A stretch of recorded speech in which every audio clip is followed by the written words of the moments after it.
Hi friends, இந்த காலையில இந்த டீ கடை பக்கமே போக முடியலங்க. அவன் பொண்டாட்டிய இவன் வச்சிருக்கான், இவன் பொண்டாட்டிய அவன் வச்சிருக்கான், எவன் பொண்டாட்டிய எவன் வச்சிருந்தா நமக்கு என்னங்க? நம்ம பொண்டாட்டிய ஒழுங்கா வச்சிருந்தாலே போதுங்க. இப்ப விஜய் உடைச்சிட்டார். நேரா நேத்து ஒரு கல்யாண வீட்டுக்கு விஜய் திரிஷாவை கூட்டிக்கிட்டு நேரடியா போயிட்டார். வெளிச்சமா காட்டி இப்ப என்ன பண்ணணும்னா, தமிழ்நாட்டில் இருக்கிற உத்தம பெண்கள் ஒரு 50 பேர் ஒண்ணு சேர்ந்து திரிஷாவினுடைய வீட்டுக்கு தொடப்பக்கட்டையை எடுத்துக்கொண்டு போவாங்க. அப்பதான் தமிழ் பெண்கள்னா என்ன அப்படி என்பதற்கு இது ஒரு அடையாளம். இப்போ நயினார் நாகேந்திரன் அவரு சொன்னத அப்பா எங்க தலைவன் அப்படி இல்லை, ஆதாரம் இருக்கா, சாட்சி இருக்கா, என்னெல்லாம் பேச்சு பேசி அப்படிப்பட்ட அந்த பண்ணையாரையே மன்னிப்பு கேட்க வச்சிட்டீங்களடா. நான் என்ன சொல்றேன், இப்போ விஜய் திரிஷாவை கல்யாணம் கட்ட போறது உறுதி. அப்படி கல்யாணம் கட்டினால் முதல்ல நேரே போய் பண்ணையார் நயினார் நாகேந்திரன் கிட்ட தான் நீங்க போய் ஆசீர்வாதம் வாங்கணும். ஏன்னா அப்பதான் நீங்க பேசின பேச்சுக்களுக்கெல்லாம் ஒரு முடிவு.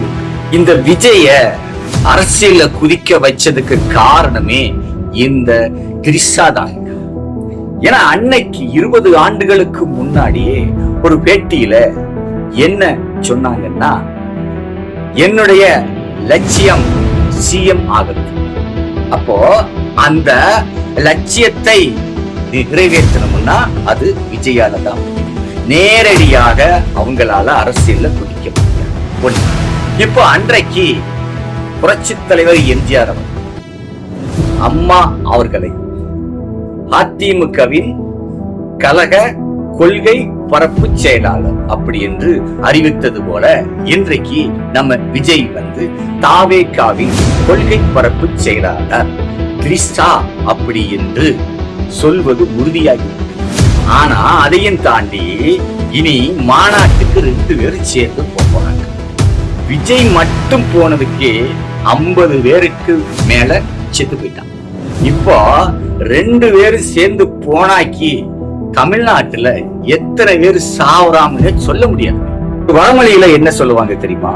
இது மாதிரி விஷயத்துல இவருடைய சொந்த கப்பல் 7 கப்பலையும் தொலைத்து விட்டார் அப்படின்னா, அதே மாதிரிதான் இன்னைக்கு விஜய் என்கின்ற இந்த கப்பல் திரிஷா என்கின்ற கடலுக்குள் மூழ்கி.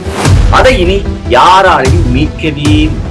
நான் விஜயுடைய ரோல் மாடல் அப்படின்னு, அந்த விஜயுடைய ரோல் மாடல் அப்படி என்று சொல்லக்கூடியவர்களின் மனைவிமார்கள் எல்லாருமே உங்களுடைய கணவனை ஒரு கண் நீங்கள் பார்த்துக் கொள்ளுங்கள்.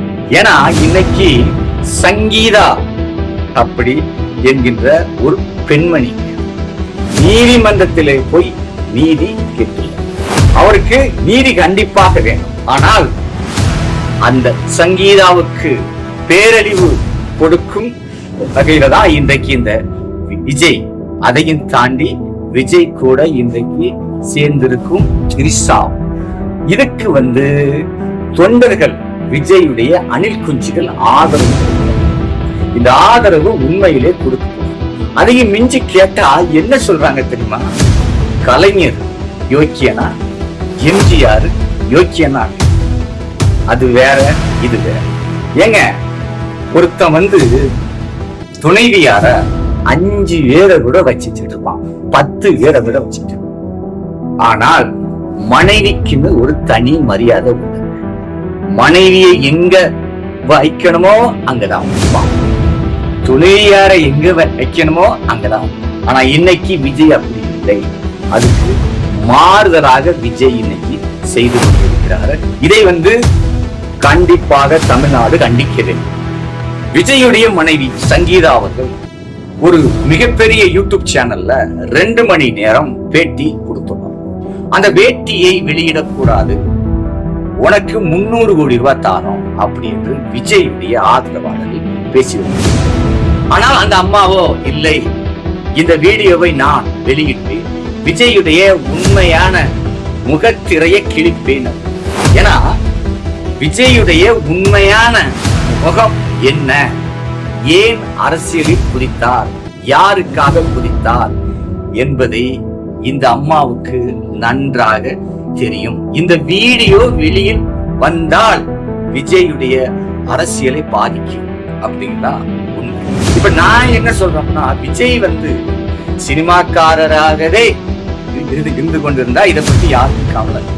ஆனா அவரு இன்னைக்கு இதை விட்டுட்டு தமிழ்நாடு அரசியலை பத்தி பேசுகிறார். தமிழ்நாட்டுல நான் முதலமைச்சர் ஆனால் தமிழ் பெண்களுக்கு பாதுகாப்பு கொடுப்பேன், தீய சக்திகளை அழிப்பேன் என்றார். அந்த தீய சக்திகளை விட இந்த விஜயுடைய தீய சக்தி இருக்கு இல்லையா, அதை விட மோசமானது.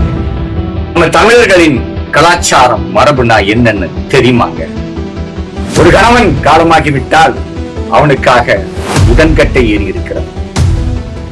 ஒரு குழந்தையோட அவனுடைய மனைவி காலமாகிவிட்டால் அந்த குழந்தைக்காகவே கடைசி வரைக்கும் கல்யாணம் முடிக்காமலே வாழ்ந்திருக்கிறார். ஒரு கணவன் மனைவி அவங்களுக்கு குழந்தையே இல்லை, உனக்கு நான் குழந்தை, எனக்கு நீ குழந்தை அப்படின்னு வாழ்ந்திருக்கிறார். அப்படிப்பட்ட இந்த மண்ணுல பிறந்த விஜய் பெண்களின் தீய சக்தின்னு தான் நான் இன்னைக்கு சொல்றேன். தயவு செஞ்சு இனி எந்த பெண்களும் விஜயை பார்த்து அண்ணா அண்ணா என்று அழைக்கார். அண்ணன் என்று சொல்வதற்கு விஜய் தகுதி இல்லாத. அதே மாதிரி நான் ஒரு தமிழன் அப்படி என்று சொல்வதற்கும் விஜய் அருகதை இல்லை.